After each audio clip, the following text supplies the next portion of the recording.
Greetings, Word Horde. We're here with an exciting option for you. A version of our podcast without any ads. That's right. No advertising interruptions, just the content you love, ready to go in your favorite podcast apps like Spotify and Apple Podcasts. It's another way to support the show, ensuring that we keep bringing you the word stories and language explorations that you love. Try it at waywardradio.org/ad-free. And it's affordable. For just a small subscription fee, you can enjoy Away with Words uninterrupted, except by us. Plus, it makes a great gift. Know somebody who loves language as much as you do? Give them the gift of words. Easy to sign up, easy to enjoy. It's the same Away with Words, just streamlined for your listening pleasure. Go to waywardradio.org/ad-free. Support us, support the show, and enjoy an ad-free listening experience. waywardradio.org/ad-free. Thank you.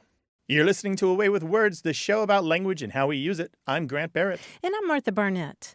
A while back, we had a conversation about names that also double as verbs, like your name, for example, Grant. Mm-hmm. You can grant somebody 3 wishes. 3 wishes, yeah. Or other names like Bob and Sue, which are also verbs. Mm-hmm. That prompted a letter from Nathan Steele. He is a freshman at the University of Wyoming in Laramie. And he writes that his dad's first name is Robert, and his last name, like Nathan's, is Steele, S-T-E-E-L-E. He says, when my dad was still a baby, my grandmother took him to the supermarket, and as she was there, a woman asked my grandmother what her son's name was. My grandmother told the woman his name was Rob Steele, to which the woman sarcastically replied, well, what's his middle name, Plunder? I love that. Nathan says, I don't think that before then my grandma had ever considered that both my dad's names were verbs or even that they were synonyms. My grandma has a good sense of humor, but by the way she told me the story, I think she might have been pretty offended. Yeah, definitely. I wonder if we can come up with another name that also means to steal. What's that word? Oh, grab? Nick, yeah. Well, and that's another verb. Whoa. Rob, Nick, steal.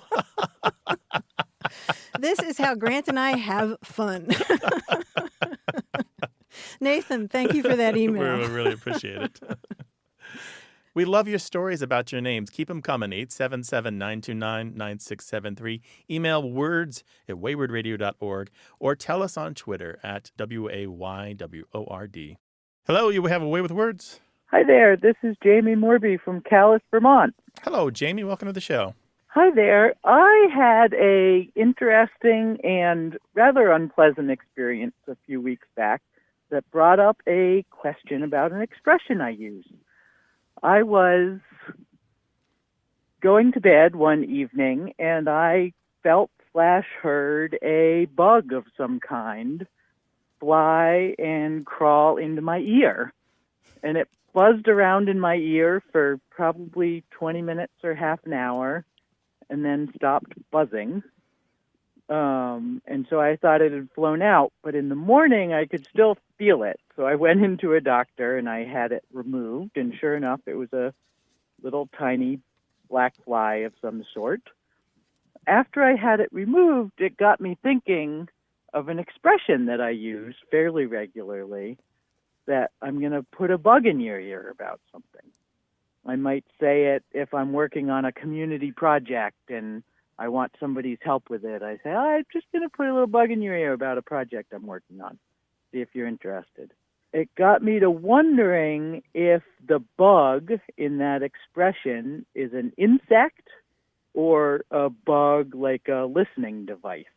Oh, okay. Just where that expression comes from. Oh, Jamie, well, we've sort of run the gamut of emotions here from cringing to just... I know, right?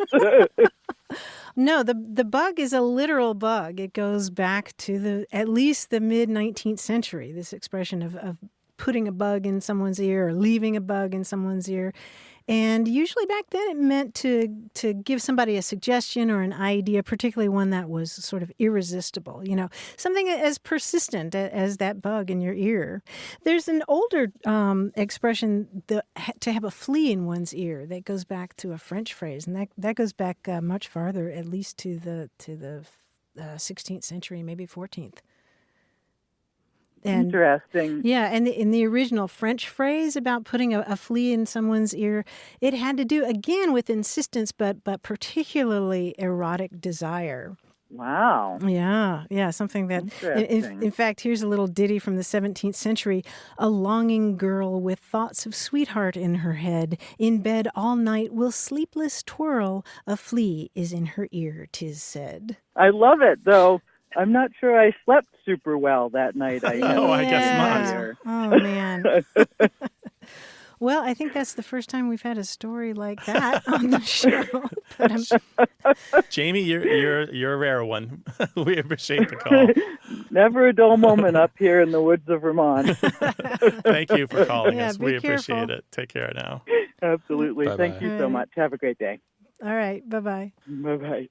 Call us with your language question, 877-929-9673. My light bulb moment for this week was learning that the Irish Gaelic word slob, S-L-A-B, means mud. It was adopted into English as slob, S-L-O-B, and in the 18th and 19th century, slob meant mud, especially soft mud on the seashore. And the name for this oozy, muddy land was later applied to people who were untidy or dull or lazy. Slob. So the original Irish Gaelic word is what? Slob, S-L-A-B. And it meant? It meant ooze or mud. Interesting. Nice. I didn't know that. How about that? That's my light bulb moment for the week. Light bulb moment. That's a great one. Talk to us on Twitter, WAYWORD. Hello, you have a way with words. Hey, how are you doing? This is Bill Underwood from Fishers, Indiana. Welcome, Bill. What can we do for you? Well, I was listening to your show, and I came up with a word. I was in South Africa a few years ago working for equipment manufacturers, helping them open up new markets across Africa and the Middle East and Latin America. Now, my first trip to South Africa, my contact there at the end of the day after I demonstrated the television transmitters we were talking about, said he would like to have dinner with me so that he could discuss a scheme that he thought would benefit him and me mutually. And, of course, I was taken aback because the first thing I thought was he wanted to involve me in some sort of nefarious plan of his Sure. that involved something illegal, because that's what I thought of when I heard scheme. And, of course, it wasn't until after we had dinner and I found out what he really wanted to talk about. I sort of used context clues, if you will, and found out that for him, scheme just meant a plan. Yeah. Not something nefarious. So he didn't say it with an evil laugh or anything like that. Rubbing his hands together.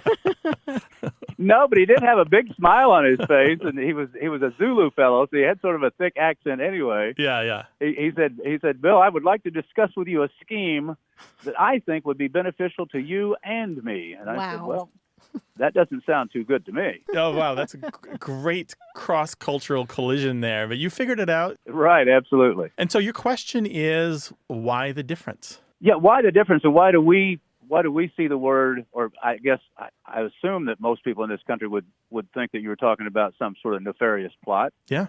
Whereas over there in South Africa, and maybe even in the UK, I'm not sure if it's That's right. there. Why is it so much different? That's right, yeah. In the United Kingdom and all of the Commonwealth countries, as far as I know, that is pretty much everywhere except Canada and the United States, scheme the noun, let's be careful, it's just the noun, tends to be kind of neutral. Tends to just mean plan or program, just something that we're going to do, or some list of things, or something that's about to happen, or that we're going to put on the schedule or on the calendar, that sort of thing. Now, you can put value on it. You can come up with a negative scheme. So this is his scheme to take over the world. Certainly, you can have that in the United Kingdom or South Africa as well. But generally, without any kind of qualifier, scheme alone on its own is generally neutral. And whereas in the United States and Canada, scheme is assumed to be negative when it's on its own. Now, the verb is different. Scheming, pretty much anywhere in the English-speaking world, is assumed to be negative, whether or not you're in North America or the UK or Australia, the Antipodes of South Africa. So that's that's really interesting, right? That we have this divergence. But it all boils down to the fact that the Englishes have kind of been split for so long, and they've kind of gone their own way. They're all children of the same parents, and they're related, and they send letters back and forth, emails, if you will, and there's some communication, but they take their own path. And so scheme is one of those words that, for some reason, along the way, just decided to take its own path for those of us in the United States. Partly it's affected by things like pyramid scheme or Ponzi scheme, which are very common terms in the United States. We often associate scheme with those kind of shenanigans. Yeah, and then on the other hand, you've got the term color scheme. What's the color scheme for that event? So scheme isn't always negative here, but again, on its own, we don't assume it's neutral. We assume it's negative. Maybe because my mother used to call me a little schemer when I was young. When I was sort of going against the grain. You little schemer, you. So. But the scheme turned out to be very beneficial. In fact, all he wanted to talk about was using the technology that I had introduced to create distance learning systems for students out in the farther reaches of South Africa, so they could learn from teachers in Johannesburg. So it did work out well. It sounds like you're doing good work out there. Absolutely. Actually, today I am surrounded by a group of very well-behaved first graders. I'm a substitute teacher now in Fishers, Indiana. Oh, my goodness. Can we say hi to your class? Say hi to the class, yeah. Hi, class. Hello. There you go. I told them to be extra quiet when Colin said, I thought I heard some noise there. I said, they promised to be quiet, and they have been. So thank you, children.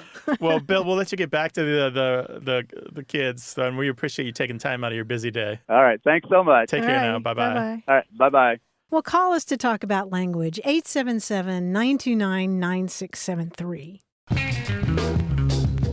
There was a really cool discussion on English Stack Exchange about the question, what's the word for things that work even when they're not working, like an escalator or a moving sidewalk or a moped or maybe an electric screwdriver? They don't work exactly the way they're supposed to, but you can still use an escalator. What's the term for that? Right. The joke is that escalators become stairs, right? Yes, yes. And it was just an interesting discussion that was full of jargon and phrases that I loved, like fault-tolerant design. That's right, yeah. Then web design, they often talk about safety failback or fallback and things like that. Yeah, I was surprised to learn from this discussion that fail-safe is not necessarily a term that means without failing. No. It failed, but it didn't hurt you. Right. I didn't realize that was another sense of fail-safe. I thought it meant that it would never fail. Oh. And the other term that I really liked was graceful degradation. Oh, yeah. And that's the ability of a computer, machine, or electronic system or network to maintain limited functionality, even when a large portion has been destroyed or rendered inoperative. Graceful degradation. And some of those don't really cover the point. The point is that it can still do the job, but it doesn't do it as efficiently or as effectively. A lot of times these hunt for the word, when it's saying, I need one word, or I need a really brief. What they're really looking for is elegance. They want something that sticks. Yes. They don't want jargon. They don't want, because there might be a perfectly serviceable word, but like it's boring or it just sounds like something that you would get out of a business journal and not something you'd use every day, like in the kitchen. Yeah, elegance is a good word. I always think of it as poetry. Something poetic, really, right? Yeah, and I think graceful degradation, I don't know, that should be in a poem someplace. Maybe, but degradation's got that Latin feeling to it, and sometimes is a strike against a word. You think? Yeah, graceful degradation. Maybe. Well, if you've got a word for that, what is a word from your reading or something that you found that can apply to a tool or a device that still works for its purpose, even though it's broken? 877-929-9673.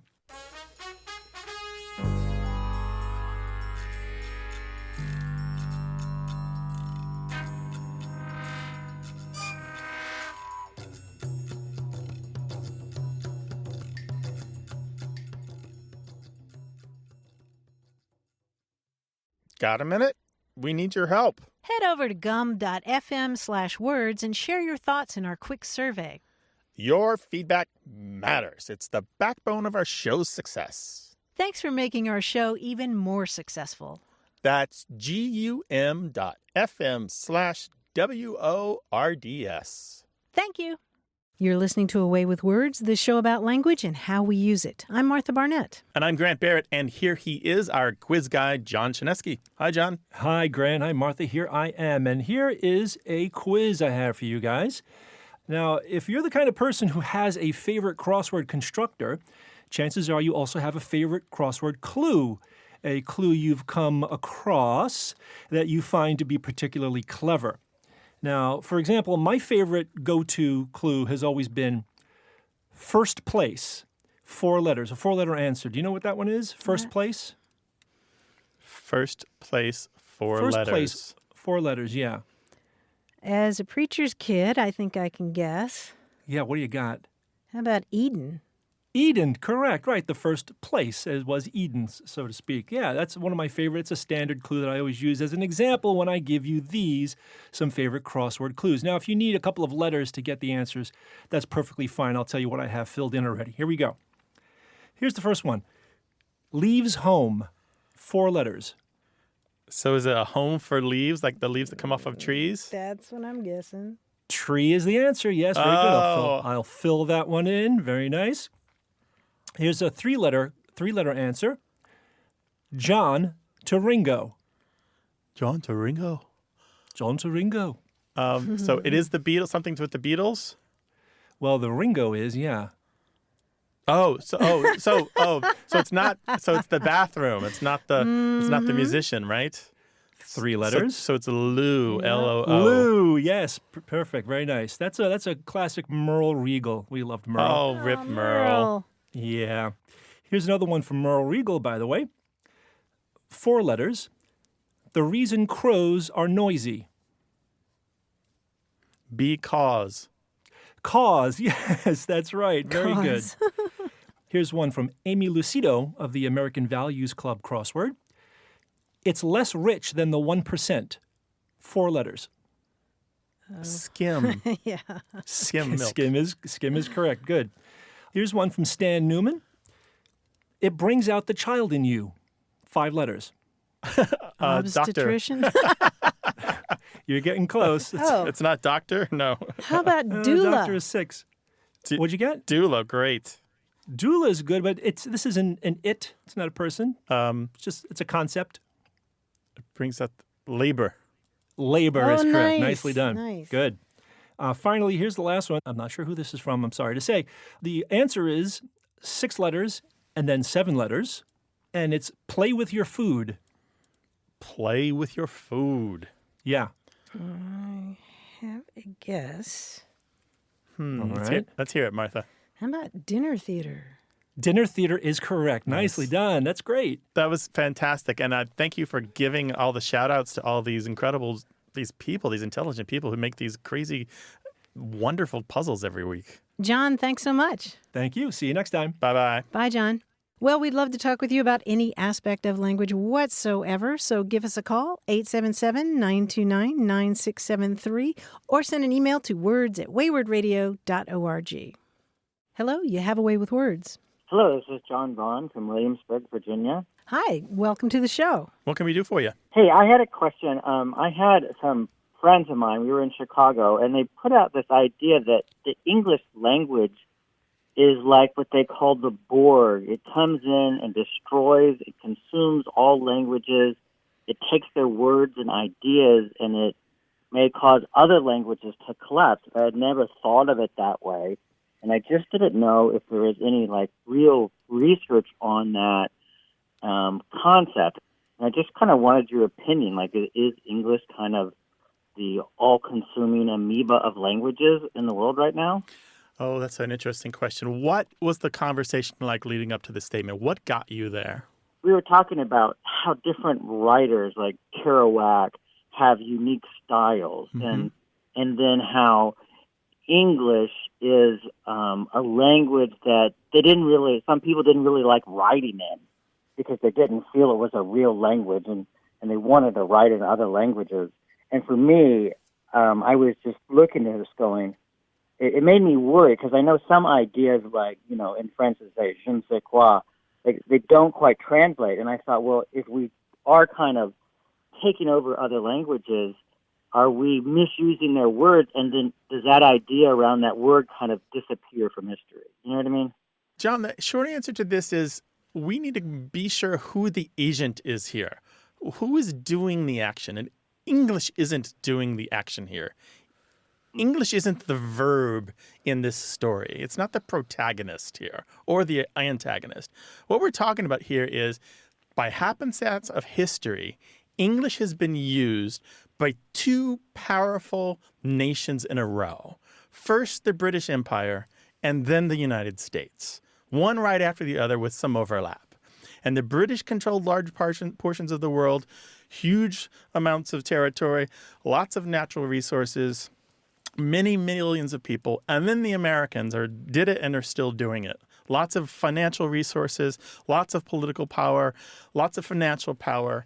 And this is the reason that English is permeated so many corners of the world. That's the main reason that English is like it is today, and why it just seems to be infiltrating French and Danish and a lot of languages that you didn't mention. Now, the reason that English has so much vocabulary is another whole different set of responsibilities. English itself is an agglomeration of different conquering forces that happened over many thousands of years, from the Proto-Indo-European, whatever culture it was that created that language, and the Proto-Germanic and the Norse when they came into the British Isles, and the Normans and the different forces that came together to that each of them brought their language and put their stamp on what we speak now, the English that we have now. And so each of these had their own different version of a language that changed what we speak. So the problem that I'm having with what you're saying is, who is the we?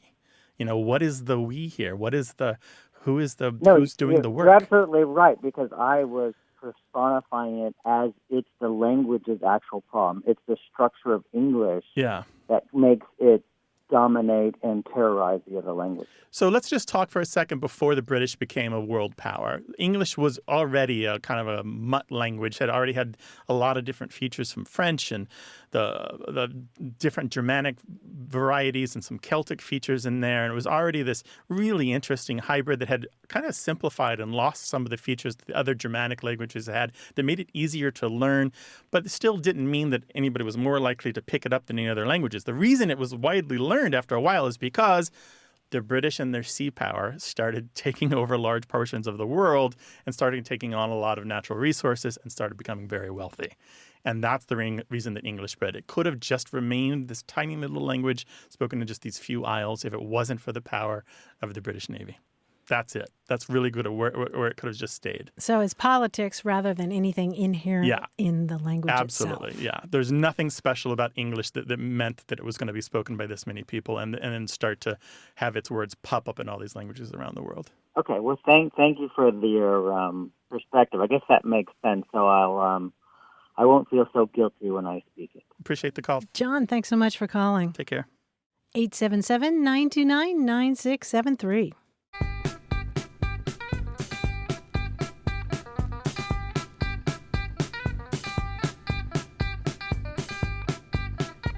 The word stentorian describes somebody with a loud or powerful voice, but it's got a great etymology.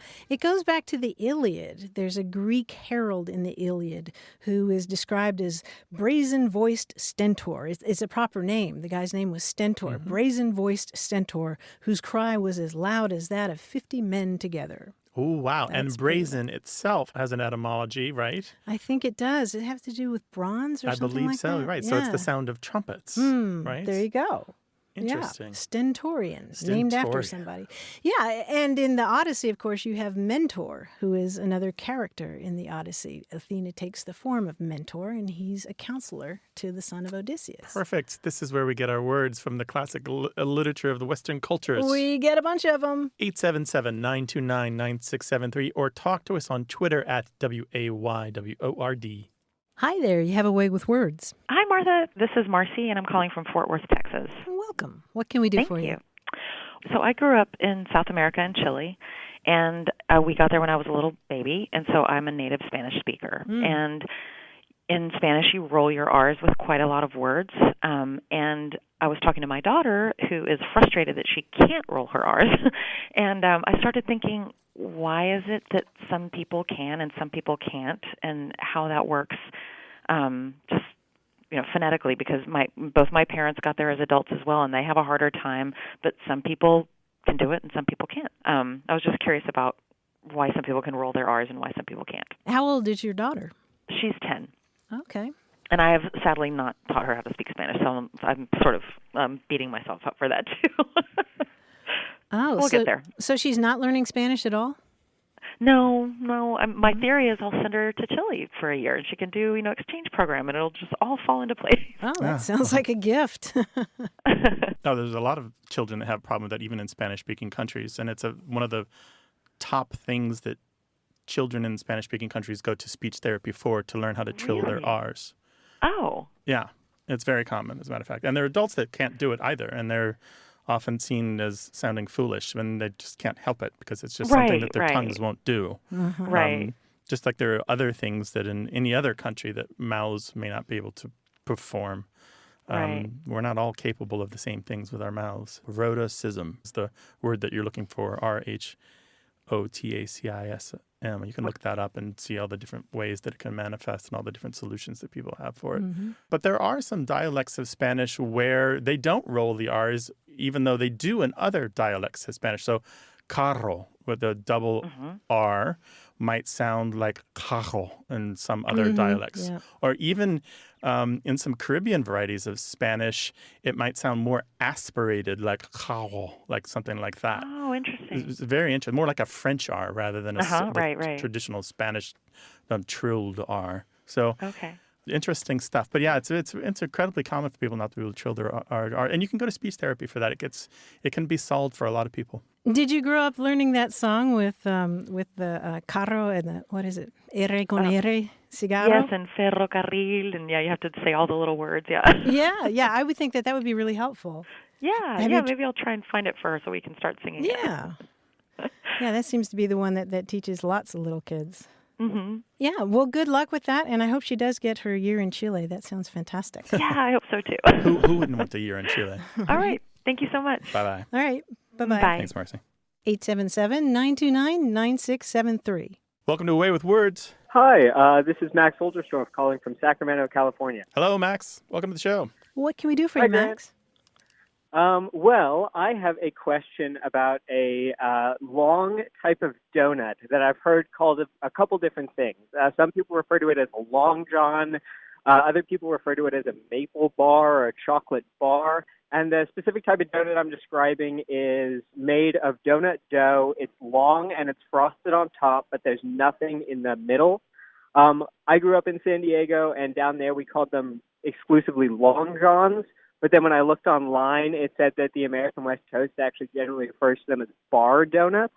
And then some places also refer to eclairs as long johns as well. So just wanted to call up and see if you guys could shed some light on the origin of the term, on kind of the geographic locations of who uses what, and basically why things are the way they are with regards to this particular delicious dessert. Okay, a warning for our listeners. We're about to talk about food words, and people get really testy and opinionated when it comes to food words, because one word in one part of the country means something very different in another part of the country. That's true. Warning over. Long johns, Martha, what were they in Louisville? This is totally a new one on me. I see in the Dictionary of American Regional English that the term long john or longy is distributed in the upper Mississippi Valley, the upper Midwest, the Plains States, and Michigan. And apparently here in San Diego. I haven't heard that. But Max, bar donut? How boring is that? Yeah, I agree. And, I honestly, I'd never heard of people calling it bar donuts before I went to the East Coast, which is basically the opposite of what the books say. So I was very confused when I read that. I can also tell you that maple bar and maple stick are pretty much limited to the West for this same kind of pastry. But they'd have to have maple on them to be a maple bar, right? Yes. And do we know the origin of why it's called a long john? Well, I think that it's sort of like other terms like long johns for underwear. I mean, it's just something that happens to be long. And so John is just kind of a generic. It's a generic placeholder for a noun then. Yeah. Did you have some other hypothesis about that? No, I looked it up, and obviously most of the stuff on Long Johns online really referred to the underwear, and so I got a bunch of background on that, but couldn't figure out why the donut would be called that as well. It's something that happens to be long, notably long. So the point of contention here that I've heard the most is whether or not long johns are filled. Some people argue about that they should not be filled. Some people say they're filled, but only with custard or cream. If you put jelly in them, they're not long johns anymore. Some people say if they're filled, then they're eclairs. Some people say eclairs are something different. So they're only the Frenchy fried things with the little crispy edges, and it's very complicated. So, Max, what's your position on that? Well, so I actually don't know what it would be called if it's filled, but then still made out of donut dough, because I've never come across that before. To me, an eclair is a filled long donut, but it's made out of a different type of pastry, and then any sort of long bar style donut would be called a long john. Okay. And does it have icing? Definitely has icing. Okay. Well, you know what? We're going to hear from a lot of people with a lot of opinions. I'm sure. Donut words, though. Yeah, can we leave our postal address and people can just, deliver? Yeah. So just schedule examples? these out. Donut deliveries, one a day for the next 52 weeks. All right. Well, I assume we'll get to the bottom of it then. We appreciate the call, Max. Take care. Great talking to you guys. Love the show, and thanks so much. Bye-bye. Bye. So long johns, they're yeast dough, right? I think so. Icing on top. I gather. And filling maybe. Yeah, that's Filling probably, maybe. a point of contention. I was searching our email. We got an email a while back from another listener, Tom in Oshkosh, Wisconsin. He said he grew up there in the 40s and 50s, and he said he knew of a place that called them Chicago donuts.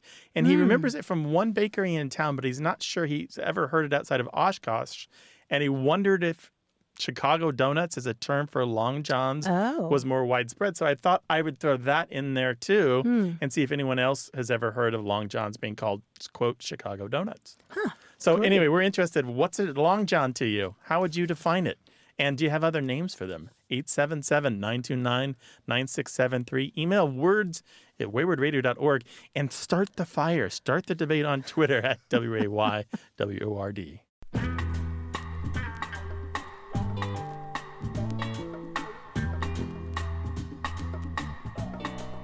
I came across an intriguing use of the word stranger. I did not know that stranger could apply to a tea leaf floating in your cup of tea.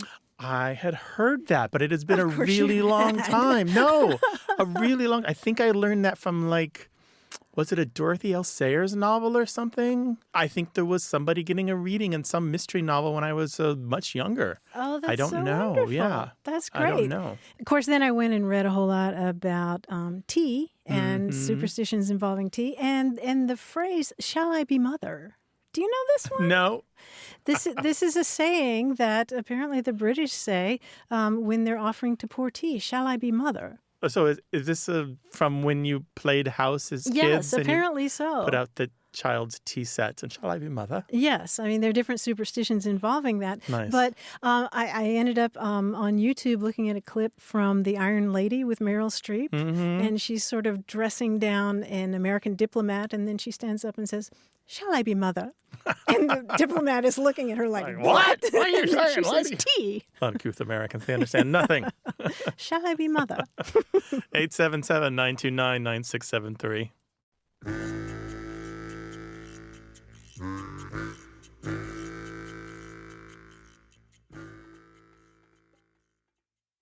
Hey, we've got something special for those of you who love our show but could do without the ads. That's right. Imagine a way with words, the same engaging conversations, the same deep dives into language without advertising interruptions. We're talking about our ad-free podcast feed. It's sleek, clean, and it's just for our supporters. It's at waywardradio.org/ad-free. It's inexpensive, easy to sign up for, and works with all major podcast apps like Apple Podcasts and Spotify. It's an affordable way to support the show and get a seamless listening experience. And if you're feeling generous, why not give a subscription to another Away with Words fan? That's waywardradio.org/ad-free. Sign up today. Your support means the world. waywardradio.org/ad-free. Thank you. You're listening to Away with Words, the show about language and how we use it. I'm Grant Barrett. And I'm Martha Barnett. We asked you to send us your workplace jargon, and boy, did we get a boatload from Katie Driscoll. She's from East Thetford, Vermont, and she works in a NICU, that is a neonatal intensive care unit. And I'm just going to read it because it's practically poetry. Term primip in BP19 that might be a doorbell. The strip was concerning, so the room's set up. We have a team in the Panda room ready for the 26-weeker. She wasn't pre-treated, so expecting to surf, then extubate to NIPV. The giraffe is warmed up and ready.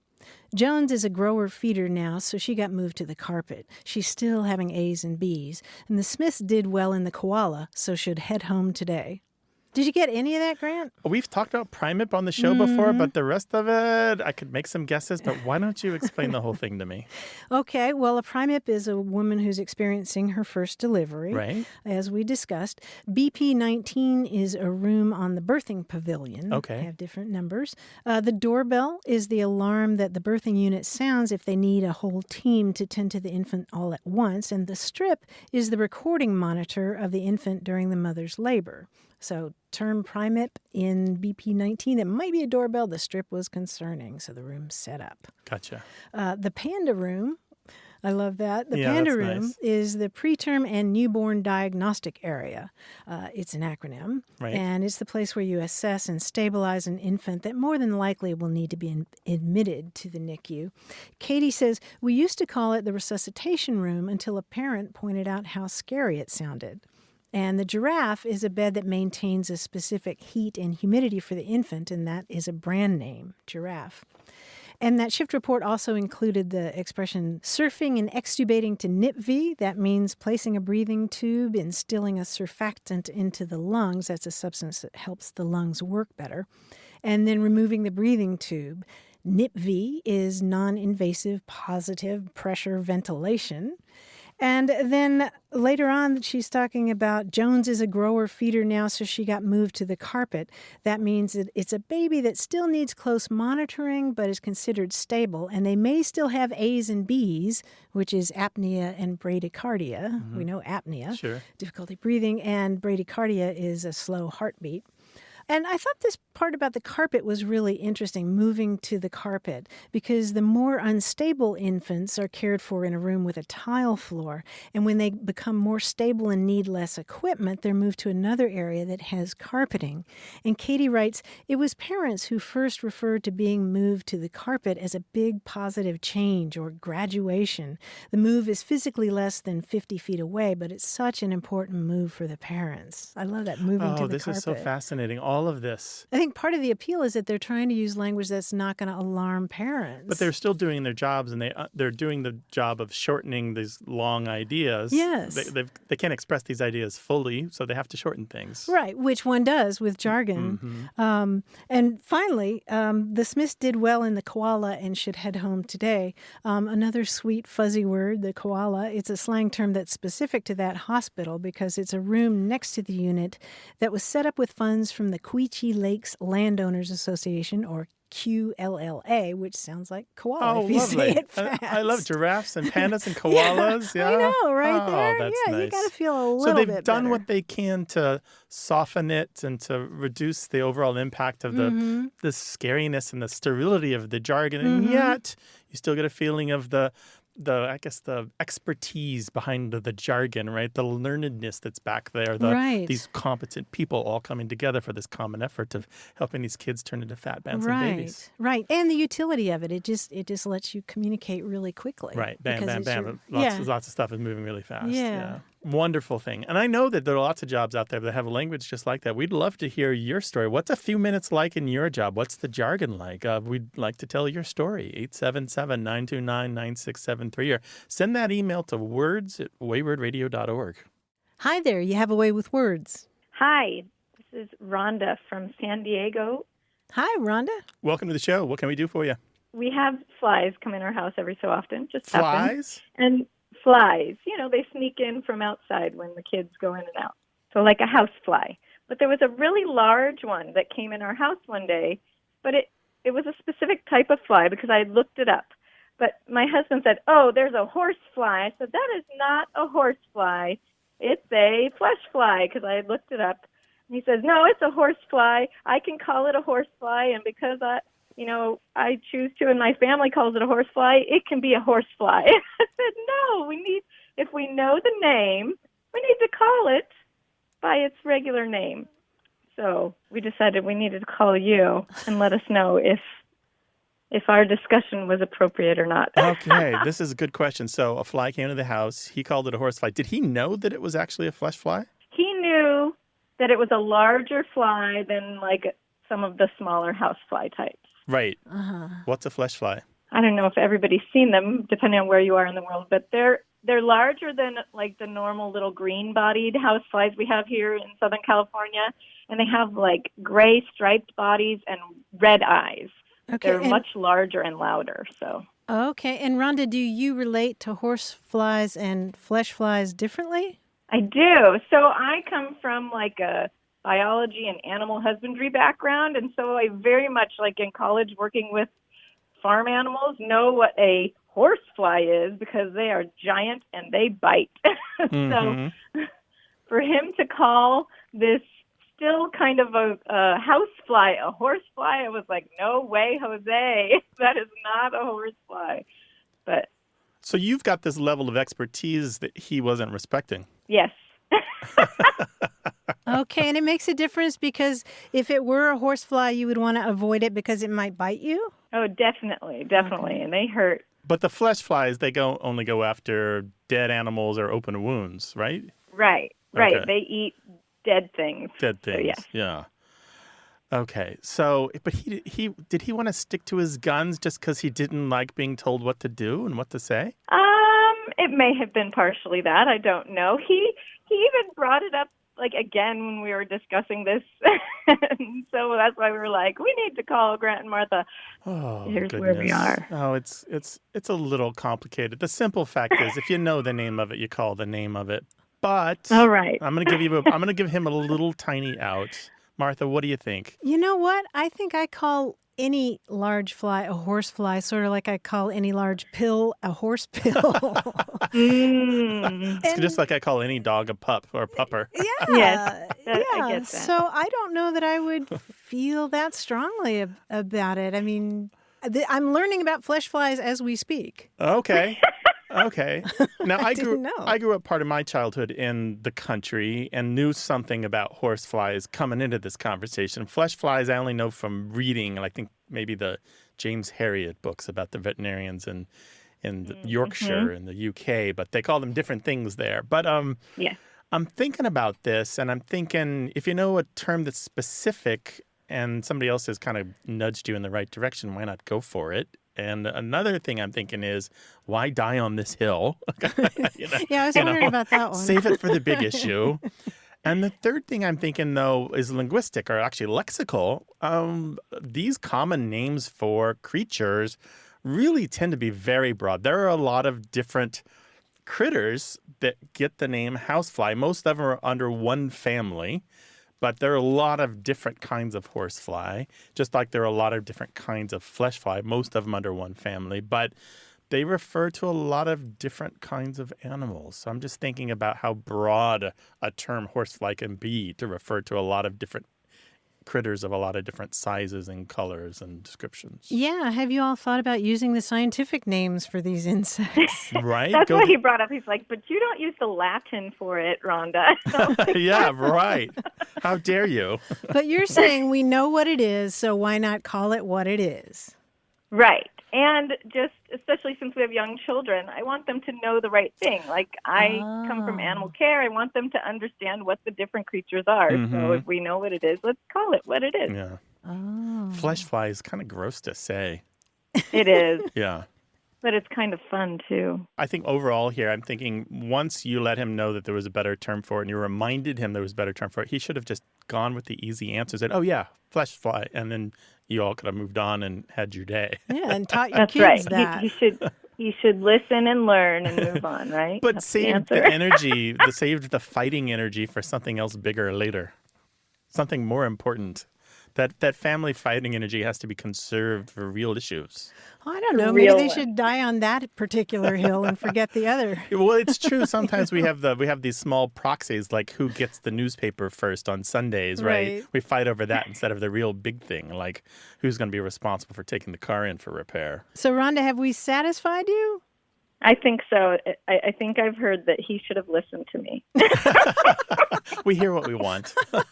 Yes. No, but that's true. I think he should have. I think he should have used the specific term anyway if he knew it. And then when you reminded him of the better term, he probably should have latched onto it.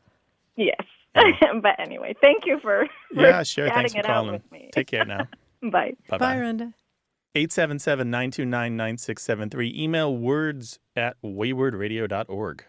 Hello, you have a way with words. Hello, how are you guys doing?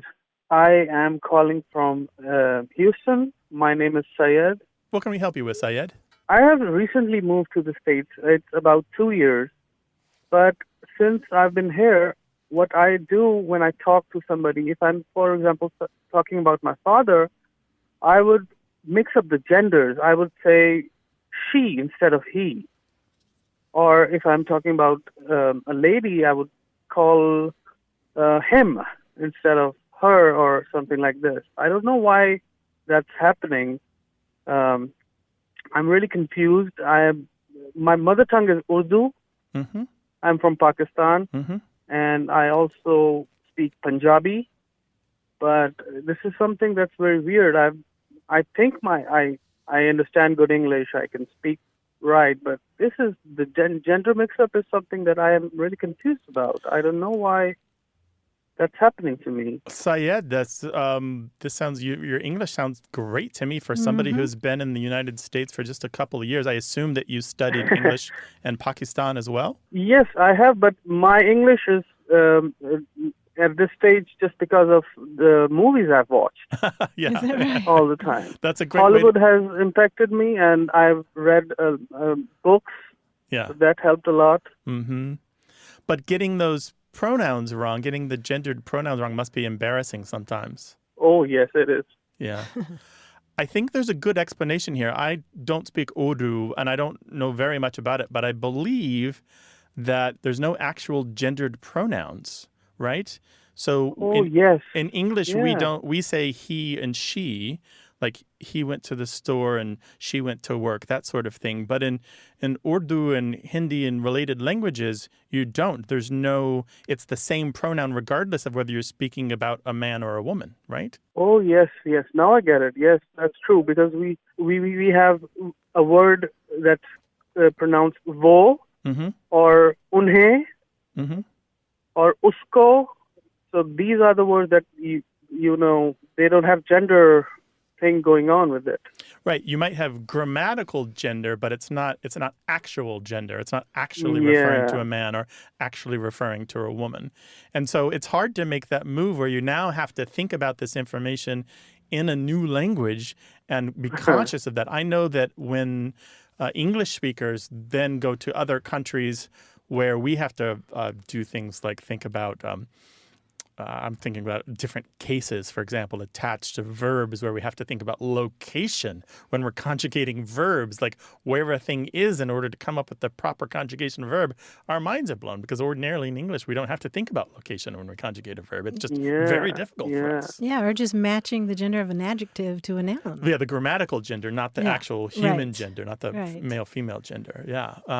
So that's a very and actually it's an incredibly common mistake for people who speak Urdu or Hindi. Okay, Yeah. I didn't know that. Yeah, it's very common. And the only way out of it is practice, I'm afraid. Yeah, well, I've been practicing for 2 years now. You sound very good to me. Yeah, you sound great. Yeah, well, the other thing was that, when I'm listening to somebody, I have to translate it into Urdu and then understand it and then speak it out in English and translate it again. But I've gotten over that a lot. But the gender thing was very confusing now, and that's a good explanation. Yeah. Well, it sounds like you're well on your way. Seriously, if you're in a retail position where you're having conversations with English speakers all day long, you are in a perfect position to be very fluent in no time at all. This is just the optimal situation for getting your English in order. A lot of practice. Yes, Right. exactly. Syed, call Yes. us again in a couple years and let us know how it's going, all right? Oh, yeah. Thank you very much for your time, guys. Our pleasure. Take care. Bye-bye. Bye-bye. Bye.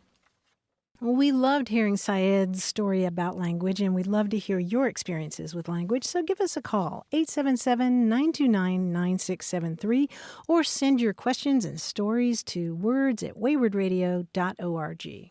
Hello, you have a way with words. Hello, this is Don Thompson from Mundy, Texas. All right. Well, Don from Mundy, what can we do for you? I've heard this saying a few times, and I've always thought it was a great saying, and it said a lot. And the phrase was, you can put your boots in the oven, but that don't make them biscuits. And I just always thought that was a great saying, and evidently not a lot of people have heard it. And I think I might have heard that a politician or some celebrity said it, but I was just wondering about the phrase and where it came from and who else might have said it. Mm-hmm. And Don, what do you take that phrase to mean? To me, I think it means just, you can call something whatever you want, but it is what it is, regardless of what you say. It's kind of like a rose by any other name. Huh. Yeah, that's good. Something like that. Yeah, this phrase has been floating around. The more common phrase that I've seen is a version of a saying that goes, just because a cat has kittens in the oven, that don't make them biscuits. I have not heard that one. It's just like you said. It's the ex post facto fallacy, right? Just because something seems to have a causal relationship doesn't mean there is one. Yeah. So the more common version that I've heard, Grant, is the one involving cats and kittens in the oven, which is kind of plausible. You know, cats look for some place to have their kittens. Although I did see a much earlier version of this back in 1895. Somebody was writing in a magazine and was talking about an editor of the Louisville Journal, the town where I'm from, and they wrote, "Does the editor of the Louisville Journal suppose that he is a true Yankee because he was born in New England? If a dog is born in an oven, is he bred?" We can tell the editor that there are very few dogs, whether born in an oven or out of it, but are better bred than he is. Aha. Two kinds of bread. Oh, yeah. Yeah. Kind of a double-edged sword there he was wielding. Yeah, exactly. But what was your version again with the boots? You can put your boots in the oven, but that don't make them biscuits. Truer words were never spoken on National Public Radio. I believe that's right. Thank you for calling, Don. We really appreciate it. Thank you. 877-929-9673. Thanks to senior producer Stephanie Levine, director Colin Tedeschi, editor Tim Felton, and production assistant Caitlin O'Connell. You can send us a message, subscribe to the podcast, get the newsletter, or catch up on hundreds of past episodes at waywardradio.org. Our toll-free line is always open in the U.S. and Canada, 877-929-9673. Or send us your thoughts to words@waywardradio.org. A Way with Words is an independent production of Wayward Inc., a nonprofit supported by listeners and organizations who are changing the way the world talks about language. We're coming to you from the Recording Arts Center at Studio West in San Diego, California. Thanks for listening. I'm Grant Barrett. And I'm Martha Barnett. Until next time, goodbye. Bye.